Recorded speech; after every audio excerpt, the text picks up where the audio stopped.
Ibinasura ng International Criminal Court o ICC ang petisyon ng kampo ni dating Pangulong Rodrigo Duterte ukol sa jurisdiksyon ng korte.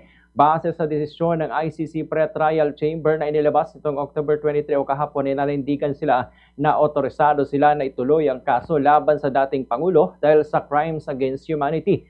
Dagdag pa nito na maaari nilang hawakan ng kaso kahit na naganap ang krimen sa Pilipinas. Tinanggihan din ng korte ang hiling ng depensa na ipagpaliban ang pagpapalabas ng desisyon. Nangangahulugan nito na ang prosecution ng kaso ay matutuloy sa The Hague. Gugunitang naresto si Duterte noong March 11 dahil na rin sa hiling ng ICC bilang bahagi ng pag-iimbestiga sa war on drugs nung ito ay Pangulo. Ipinagpaliban naman ang confirmation of charges nitong Setyembre 23 dahil sa hiling ng kampo ni Duterte. Kasama rin na ibinasura ng ICC Pre-Trial Chamber ang hiling ng defense team na interim release sa dating Pangulo.